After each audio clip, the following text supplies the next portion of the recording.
Hello friends, welcome to all on Aduco Gravity Study Channel. I hope you all doing well. Friends आज का हमारा topic है geography यानी कि भूगोल. What is geography? ज्योग्राफी क्या होता है, उसका क्या प्रॉपर डेफिनेशन है एंड इट्स ब्रांचेस यानी कि वो कितने तरह का होता है. तो सिंपल टर्म में कहे तो भूगोल या ज्योग्राफी जो है वो पृथ्वी का स्टडी करना, पृथ्वी का अध्ययन करने के जो पूरा प्रोसेस होता है, साइंटिफिक प्रोसेस, उसे हम क्या कहते हैं? ज्योग्राफी. तो इसी को डिटेल में समझते हैं. ज्योग्राफी यानी कि भूगोल. तो देख लेते हैं, भूगोल पृथ्वी का अध्ययन है और ये कैसे बनी है इसमें हम इसको डिटेल में समझते हैं. इसकी दो इंपॉर्टेंट ब्रांचेस हैं, पहला है भौतिक और दूसरा है मानव. भौतिक में फिजिकल एंड जो मानव है उसमें हम कहते हैं ह्यूमन ज्योग्राफी. इसी को हम इसे डिटेल में समझने वाले हैं. तो चलिए स्टार्ट करते हैं. What is geography? The word geography has been derived from the Greek word geo and the graphein which means which translate to the earth description और earth writing. मतलब पृथ्वी के सतह के जो भी ऊपर के हिस्से हैं उसको प्रॉपर तरीके से समझना. ओके उसे हम ज्योग्राफी कहते हैं. Geography involves the study of diverse places on the earth of the surface of the earth. जैसे मैंने आपको बताया कि पृथ्वी के सतह की स्टडी को हम ज्योग्राफी कहते हैं. और उसके कितने तरह का इन्वायरमेंट होता है, क्या उसका और ह्यूमन का इन्वायरमेंट का क्या इंटरेक्शन होता है, किस तरह से कॉन्टिनेंट्स बनते हैं, किस तरह से ओशियंस अपना काम करते हैं, किस तरह से आपका ड्रेनेज सिस्टम बनता है, रिवर क्या होते हैं, आपके फॉरेस्ट कैसे बनते हैं, ये सारी चीजों को हम इसमें इन्वॉल्व करते हैं. किस तरह का आपका माउंटेन सिस्टम होता है, ये सारी चीजों को. तो देखिए जो ज्योग्राफी टर्म है ये एक दो शब्द, जो ग्रीक के दो शब्द है जियो और ग्राफीन से मिलके बना है. और फादर ऑफ ज्योग्राफी किसे कहा जाता है तो उनका नाम है इराटोस्थनीज, जो एक ग्रीक स्कॉलर थे. उन्होंने ही इस वर्ड को, ज्योग्राफी वर्ड को फर्स्ट टाइम कॉइन किया था. ओके तो ये इसके कुछ आपके इंपॉर्टेंट पॉइंट्स हो गए.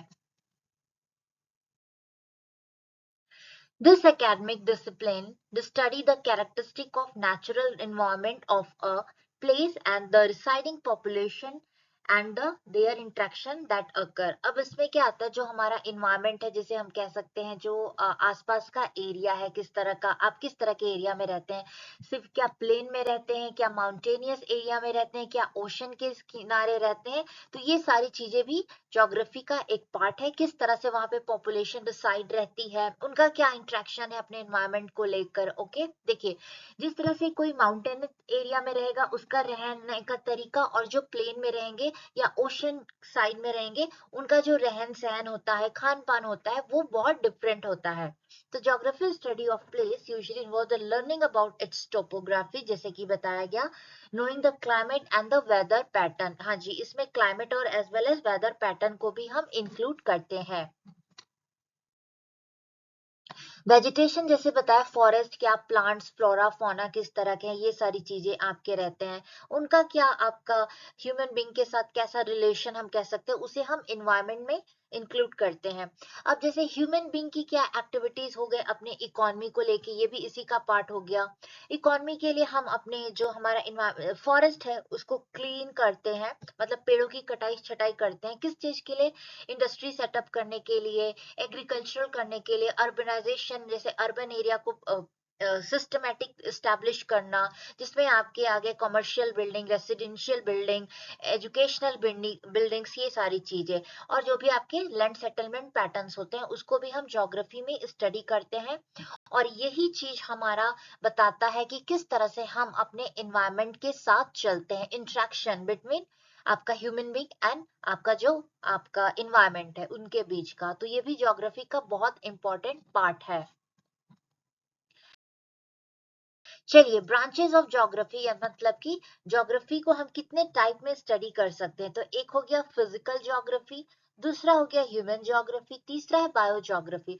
फिजिकल ज्योग्राफी में हम इसके जो भी आपके नेचुरल चीजें जो हैं उनके बारे में पढ़ते हैं, जैसे कि आपका हो गया हाइड्रोलॉजी, सॉइल के बारे में, माउंटेन्स के बारे में, जितने भी हमारे फिजिकल फीचर्स हैं जो प्रकृति के द्वारा आपके पृथ्वी की सतह पे है। ह्यूमन ज्योग्राफी में आपका आ गया ह्यूमन सेटलमेंट, ह्यूमन का क्या सोसाइटी है, क्या इकोनॉमिक एक्टिविटीज है, किस तरह का सोसाइटी में आपका कह सकते हैं कि लिविंग स्टैंडर्ड है, पॉलिटिकल सिस्टम है। और बायोज्योग्राफी में हम फ्लोरा और फौना को पढ़ते हैं जिसमें जियोलॉजी, बॉटनी, ये सारी चीजें इंक्लूड होती हैं। तो चलिए अब इसी को हम डिटेल में समझते हैं।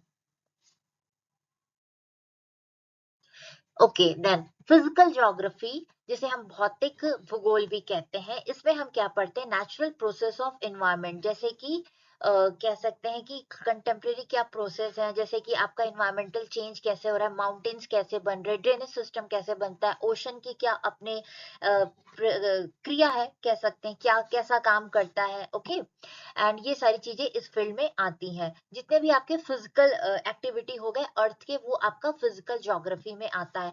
क्या इसके भी टाइप्स हैं? हाँ, इसके भी टाइप है, तो उसको अब हम इसमें लेते हैं। चलिए, तो फिजिकल ज्योग्राफी का पहला जो टाइप है वो है जियोमॉर्फोलॉजी। जियोमॉर्फोलॉजी क्या होता है? ये एक साइंटिफिक स्टडी है of the origin and the evolution of topography. Topography मतलब जो लैंड के जो प्रोसेस है, वो किस तरह से आपके लैंड बने, माउंटेनियस लैंड जो ओशन के साइड है, प्लेन हो गए, प्लेट्यू लैंड हो गए, ये सारी चीजें आपके जियोमॉर्फोलॉजी में आते हैं। उनका क्या फिजिकल, केमिकल और बायोलॉजिकल प्रोसेस है बनने का। ओके, जैसे कि हम ये देखते हैं कि कोई माउंटेन का चेन है, तो उसकी एक टाइमिंग है कि कितने बिलियन साल पुराना है। वर्ल्ड का सबसे पुराना जो हमारा माउंटेन चेन है वो है अरावली। ओके, जैसे हम सभी को पता है। और जो यंगेस्ट माउंटेन चेन है वो हमारा हिमालयन है। तो इसी के स्टडी को हम जियोमॉर्फोलॉजी में इंक्लूड करते हैं। फिर हमारा लैंड एरिया हो गया, जैसे कि गंगा किनारे का क्या लैंड एरिया है। ओके, सर्दर्न साइड चले जाओ, वेस्टर्न साइड चले जाओ, तो उनका क्या लैंड, अपना क्या, किस तरह से वो बने थे, रॉक सिस्टम कैसे बना था, ये सारी चीजें इसमें आते हैं। फिर हाइड्रोलॉजी में क्या होता है कि इसमें हम वाटर की स्टडी करते हैं। Water scientific study of the movement of distribution and management of water on the earth, जिसमें आपका ओशन, रिवर्स, ओशन करेंट्स, ये सारी चीजें आती हैं। Okay, water cycle, water resources, ponds, lake, ये सारी चीजें इसमें आती हैं। देन अगेन फिर देखते हैं क्या है फिजिकल ज्योग्राफी का next part, soil geography. Soil कैसे बनता है? सॉइल अलग अलग टाइप के सॉइल्स होते हैं, जैसे कि वेस्टर्न साइड का सॉइल अलग होगा, वहां ब्लैक सॉइल आपको देखने को मिलेगा। माउंटेन पे अलग सॉइल होगा। ओके, देन हमारा जो एलुवियल सॉइल है वो आपको गंगा साइड मिलेगा। तो ये सारी चीजें इसमें आते हैं। उसमें क्लाइमेट पे डिपेंड होता है सॉइल का, कह सकते हैं प्रोडक्शन। यस, हाँ, किस टाइप के वेजिटेशन है, पैरेट मटेरियल क्या है जो सॉइल को बनने में मदद करती है, और उसके डिस्ट्रीब्यूशन को देखा जाता है। तो सिंपल से टर्म है कि सॉइल का distribution characteristic across the earth कैसा है। देन सेकेंड जो है वो आपका ह्यूमन ज्योग्राफी, जिसमें हम कह सकते हैं कि जो हमारे मानव सभ्यता से जुड़ी चीजें हैं उसको हम इसमें पढ़ते हैं। जैसे कि human geography mainly concern with the social, cultural, economic and political discipline which are reflection of the major area of the contemporary life. Obviously social कैसा, सामाजिक, समाज कैसा है, कल्चरल मतलब जो आपकी सभ्यता कैसी है। ओके, इकोनॉमिक एक्टिविटीज, क्या क्या आपके इकोनॉमिक एक्टिविटीज है, ट्रेड आपका कैसा है, पॉलिटिकल सिस्टम कैसा है। ओके, ये सारी चीजें आपका ह्यूमन ज्योग्राफी में आता है। तो अब इसके पार्ट्स को देख लेते हैं। पहला है कल्चरल, किस तरह से कल्चरल चीजें होती हैं, जैसे कि आपका आता है distribution of cultural trade across the earth side. देखिए, हमारा जो भारत है, भारत का अपना कल्चरल एरिया, और इसमें भी जो हमारे राज्य हैं उनके अपने कह सकते हैं बेस सबका एक ही है, लेकिन थोड़ा थोड़ा कहीं ना कहीं डिफरेंसेस देखने को मिलता है। अब हम ईस्टर्न स्टेट चले जाएंगे तो वहां का जो कल्चरल आपका टाइप है वो थोड़ा डिफरेंट है, सर्दर्न में डिफरेंट है, नॉर्थ साइड में आपका डिफरेंट है, वेस्टर्न साइड चले जाए तो वो डिफरेंट। तो वैसे जैसे इंडिया में कल्चरल डिफरेंस देखने को मिलता है, वैसे ही हम देख ले सकते हैं कि दूसरे कॉन्टिनेंट पे यूरोप का अपना अलग है रहन सहन, अमेरिका का देख लेते तो वहां का अपना अलग है, लैटिन अमेरिका मतलब कि साउथ अमेरिका प्लेट हो गया, वहां का अलग है। ईस्टर्न साइड चले जाइए, Japan, south Korea, north Korea, तो वहां का जो अपना कल्चरल है वो डिफरेंट डिफरेंट। तो इसी में हम कल्चर को एक डिटेल वाइज स्टडी करते हैं, जैसे कि कैसे कल्चर बनता है, क्या क्या उनके अपने लैंडस्केप्स है, मतलब कि किस टाइप का कल्चर कहाँ पे फ्लरिश होता है। ओके, ये सारी चीजें इसमें आते हैं, और कैसे वो अपने कल्चर को और आगे बढ़ाते हैं, इन्फ्लुएंस करते हैं। ये कुछ इसके इम्पोर्टेंट एस्पेक्ट्स होते हैं कल्चरल ज्योग्राफी के। सोशल ज्योग्राफी में आता है आपका कि जो आपके लोग हैं वो किस तरह से रहते हैं। हाँ, सबका देखिए कल्चर डिफरेंट डिफरेंट, आपके रिलीजियन है तो उनमें अपना तौर तरीका अलग होता है। ये सारी चीजें जिसमें जेंडर हो गया, क्लास, एथनिसिटी हो गया, ये सारी चीजें उसमें आते हैं, और उनके लाइफ हो गए, वो किस तरह से रहते हैं, उनका क्या रहन सहन है, खान पान तरीका। ओके, ये सारी चीजें हैं। पॉपुलेशन ज्योग्राफी में हम पढ़ते हैं कि कितने कॉन्टिनेंट प्लेट्स पे कहाँ कहाँ कितना कितना पॉपुलेशन है, distribution, composition, migration and growth. Migration का मतलब होता है एक जगह से छोड़ के दूसरे जगह शिफ्ट होना, जो लोग होते हैं। और ग्रोथ का मतलब होता है कि एक जगह पे ही देखा जाता है कि कितना आपके पॉपुलेशन में इंक्रीज हुआ है। फॉर एग्जाम्पल, अब जैसे कोई एक अमेरिका हो गया, तो मोस्ट ऑफ द लोग अमेरिका जाने की फिराक में रहते हैं क्योंकि वहां पे इंफ्रास्ट्रक्चर अच्छा है। तो वहां पे ग्रोथ, पॉपुलेशन ग्रोथ होती है, तो पॉपुलेशन ग्रोथ के कई रीजन होते हैं। ओके, जैसे माइग्रेशन होता है, कुछ लोग वॉर से भी, आपका वॉर टोन एरिया से आते हैं, तो ये सारे कुछ फैक्टर्स होते हैं जो ग्रोथ को बढ़ाते हैं। पॉपुलेशन जैसे बर्थ ग्रोथ हो गया, ये सारी चीजें इसमें आती हैं। ओके, कितने लोग कहाँ पे रहते हैं, ये आपका पॉपुलेशन ज्योग्राफी में हम स्टडी करते हैं। अब नेक्स्ट देख लेते हैं economic geography. Economic geography simple है, किस तरह का उनका इकोनॉमिक एक्टिविटी है। फॉर एग्जांपल, लोगों का एग्रीकल्चरल किस तरीके से होता है। कुछ लोग आज भी पुराने स्टाइल को यूज करते हैं, टूल्स को यूज करते हैं। कुछ लोग मॉडर्न मशीनरी को यूज करके अपना एग्रीकल्चर प्रोडक्शन को बढ़ाते हैं। कुछ लोग केमिकल का यूज करते हैं हाई इल्ड के लिए। कुछ लोग ऑर्गेनिक, ऑर्गेनिक में होता है जैसे आपके जो नेचुरल अवेलेबल चीजें हैं उनको यूज करना। ओके, जैसे काउडंग हो गया, ये सारी चीजें। इंडस्ट्री कैसी है, किस तरह की इंडस्ट्री है। ओके, इंडस्ट्री का क्या स्कोप है, कितना इंडस्ट्रियल एरिया है। ओके, फॉर एग्जाम्पल, इंडिया के आप साउथ और वेस्टर्न साइड में चले जाओ तो आपको ज्यादा से ज्यादा इंडस्ट्री सेटअप मिलेंगी। लेकिन वही बिहार में आप चले जाओ तो, और उड़ीसा में चले जाओ, तो उतने आपको इंडस्ट्री सेटअप नहीं मिलेंगे। क्यों नहीं मिलेंगे? उड़ीसा में देखिए, उड़ीसा में इंडस्ट्री सेटअप्स है, बट वो आपके मिनरल से रिलेटेड है। ओके, ये इसके कुछ पॉइंट्स हो गए इंडस्ट्री के। एंड अगर बिहार की बात करें तो बिहार में इंडस्ट्री बहुत कम है, जितना होना चाहिए नहीं है, क्योंकि वहां का जो मोस्ट ऑफ द पॉपुलेशन है वो माइग्रेट कर जाती है एजुकेशन के लिए भी, काम करने के लिए भी। एंड जो वहाँ के फिर जो लोग होते हैं वो एग्रीकल्चर पे ज्यादा डिपेंड है। तो इंडस्ट्री में ये देखा जाता है कि क्या स्कोप है, किस स्टेट में इंडस्ट्री की जो कह सकते हैं नंबर है वो ज्यादा है, किस तरह की इंडस्ट्री है, क्या इंडस्ट्री क्या बनाती है। ओके, ये सारी चीजें आ गए।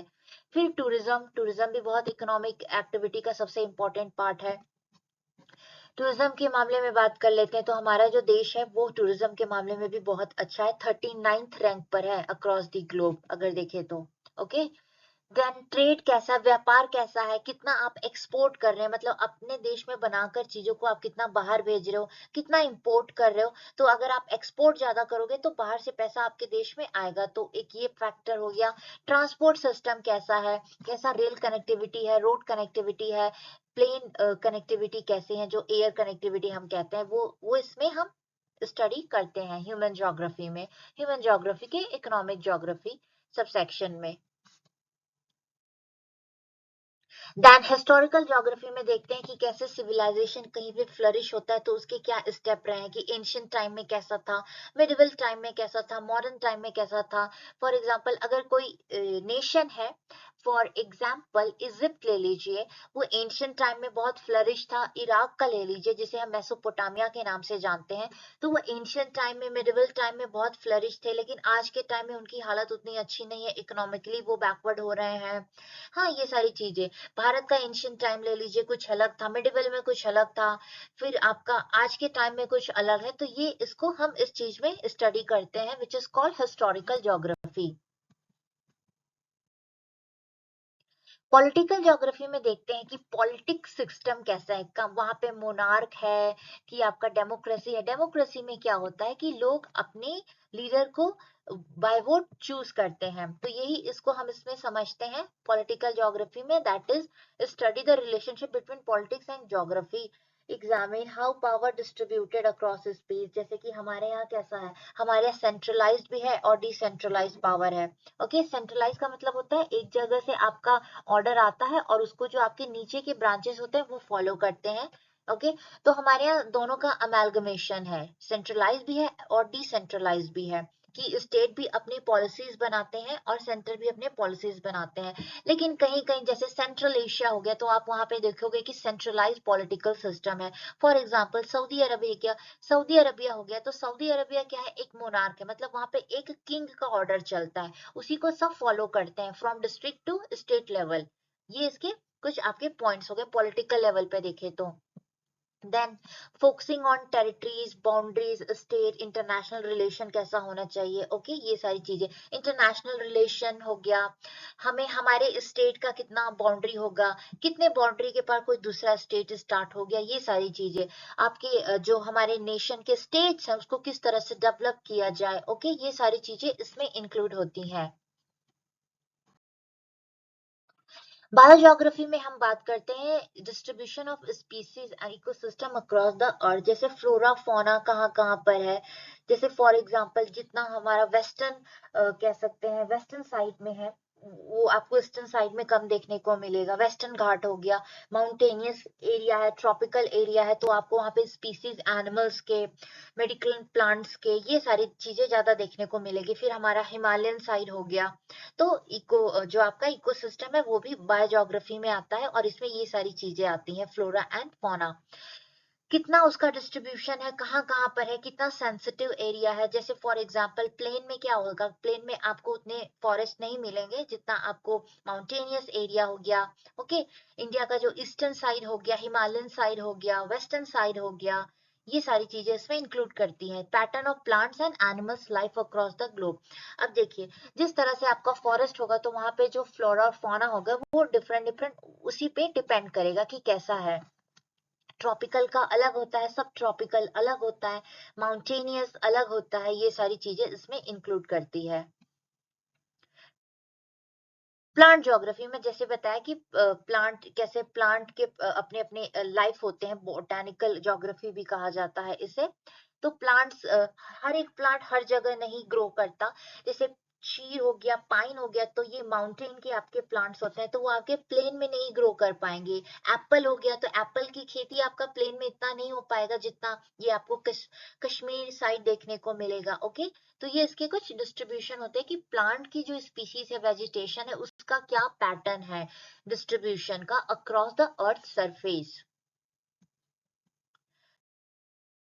फिर जियो जो जू जियोग्राफी में क्या होता है, इसे फॉनल ज्योग्राफी के नाम से भी जाते हैं। इसमें हम एनिमल्स के डिस्ट्रीब्यूशन के अक्रॉस द अर्थ पढ़ते हैं, मतलब कौन कौन से एनिमल्स कहाँ पाए जाते हैं। फॉर एग्जांपल आर्कटिक का आपका पोलर बियर है, तो वो आपका यहाँ पे नहीं रह सकता, ट्रॉपिकल एरियाज में। ओके, तो इसी को हम इसमें देखते हैं। माउंटेन के अपने अलग होते हैं, जैसे हिमालयन लेपर्ड हो गया, तो वो आपका प्लेन में नहीं रह पाएगा, डेजर्ट एरिया में नहीं रह पाएगा। डेजर्ट एरिया का जो एनिमल है वो आपका ठंडी जगह पे नहीं रह पाएगा, तो इसी को इसमें हम समझते हैं। Okay, distribution of animal species across the earth, तो इसके कुछ सिंपल टर्म्स हो गए। फिर इकोलॉजी और इकोसिस्टम में आगे आपका ये इंटर रिलेटेड है कंसेप्ट, जिसमें हमारा लिविंग ऑर्गेनिज्म और उसका एनवायरनमेंट से कैसा इंटरेक्शन होता है। जैसे हमारा एनवायरनमेंट है, तो हम अपने, फॉर एग्जांपल आप दिल्ली एनसीआर में रहते हो, तो दिल्ली एनसीआर का इकोसिस्टम अलग है। यहाँ पे आपको कम से कम क्या कह सकते हैं कि यहाँ पे फॉरेस्ट नहीं है। ओके, ऐसी कोई चीज नहीं है। लेकिन वहीं आप वेस्टर्न घाट में रह रहे हो, तो वेस्टर्न घाट में बहुत इकोसिस्टम, बहुत ग्रीनरी है। ये इसके कुछ पॉइंट, ये जो हो गया इकोलॉजी इकोसिस्टम, ये इसमें आता है एनवायरनमेंट। उसमें किस तरह के आपके एनिमल्स हैं, किस तरह के प्लांट्स हैं। ओके, ये सब डेजर्टिक एरिया हो गया, ओशनिक एरिया हो गया, माउंटेनियस हो गया, सब माउंटेनियस एरिया हो गया, प्लेन हो गया। ओके, ये सारी चीजें आपका इसमें आता है इकोलॉजी एंड इकोसिस्टम में।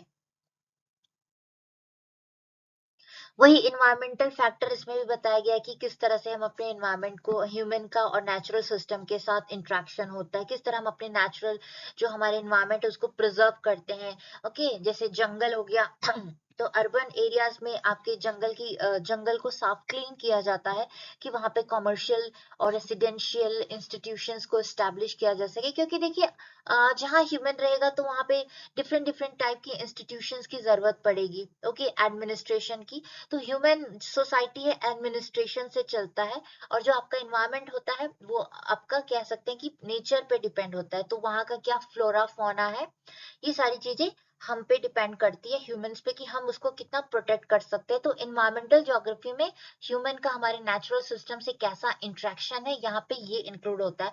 फॉर एग्जाम्पल सिंपल सा है कि हम अपने नदियों को कैसा रखते हैं, ओके, नदी के किनारे हमें गंदगी नहीं करना चाहिए, ओके, उसे साफ सुथरा रखना चाहिए। जो हमारा कह सकते हैं कि माउंटेन एरिया पे हमें ज्यादा से ज्यादा पेड़ लगा के रखना चाहिए कि सॉइल हमारा खराब ना हो, क्योंकि जब पेड़ लगाएंगे तो वो सॉइल को पकड़ के रखता है। अगर अगर माउंटेनस एरिया में पेड़ नहीं होंगे तो बारिश के साथ जो सॉइल होगा वो आपका नीचे चला आएगा, तो जिसकी वजह से लैंडस्लाइड्स भी होते हैं और बहुत सारे नेचुरल कैलामिटीज होते हैं। तो इसमें ये सारी चीजों को हम इन्वॉल्व करते हैं। फिर branches of geography based on regional approach किस तरह से होता है, तो रीजनल अप्रोच में आता है मैक्रो लेवल पे भी हम इसकी स्टडी करते हैं, मैसो मिडिल और माइक्रो छोटे लेवल पे भी। अब देखिए जैसा एक प्रॉपर एक कोई स्टेट हो गया, तो स्टेट का अपना एक प्रॉपर तरीका होगा, ओके, स्टेट में सभी आ जाएंगे कि अगर कोई उसका हिस्सा वेस्टर्न साइड में है, ईस्टर्न साइड में है, सर्दर्न साइड में है और नॉर्दर्न साइड में है। लेकिन फिर जब बात करेंगे मैसो में तो मिडिल आएगा, उसके कुछ लिमिटेड एरियाज आएंगे, सेंटर की बात कर लेंगे, और माइक्रो में क्या होगा कि जो आपका डिस्ट्रिक्ट हो गया, हम उस चीज की वहां की जो रीजनल वैरायटीज है उसको इसमें इंक्लूड करेंगे। फिर प्लानिंग की बात करते हैं, रीजनल प्लानिंग, तो उसमें country rural town urban planning कैसे होता है, ओके। फॉर एग्जाम्पल आपके कंट्री में कितना इंफ्रास्ट्रक्चर की जरूरत है, मतलब रोड कनेक्टिविटी कहाँ से कैसी होनी चाहिए। फिर हमारा जो स्टेट होता है तो वहां पे रोड कनेक्टिविटी कैसे होनी चाहिए, कौन कौन सी बिल्डिंग कहाँ कहाँ किस पर्टिकुलर एरिया में होना चाहिए। फिर आपका टाउन प्लानिंग होना चाहिए, टाउन प्लानिंग में आते हैं रेसिडेंशियल बिल्डिंग, कमर्शियल बिल्डिंग भी, और जो आपके ड्रेनेज सिस्टम कैसा होना चाहिए, ये सारी चीजें इसमें इंक्लूड होती है। देन रीजनल डेवलपमेंट कैसा करना है, म्यूनिसिपैलिटी का होता है आपके अर्बन एरियाज में, और ग्राम पंचायत में होता है आपके रूरल एरियाज में। फिर रीजनल एनालिसिस में आता है कि स्टेट की फिलॉसफी कैसी है, ओके, वहाँ के लोगों की क्या इंटेलेक्चुअल का क्या लेवल है, क्या आपका एजुकेशन लेवल है, ये सारी चीजें इसमें इंक्लूड होती है। तो ये तो रहा हमारा ज्योग्राफी, तो ये तो रहा हमारा ज्योग्राफी और उसके इम्पोर्टेंट ब्रांचेस, उसका पूरा डिटेल, होप आपको समझ में आया होगा। तो मिलते हैं किसी नेक्स्ट वीडियो में किसी और टॉपिक के साथ, तब तक के लिए have a great day and thank you very much.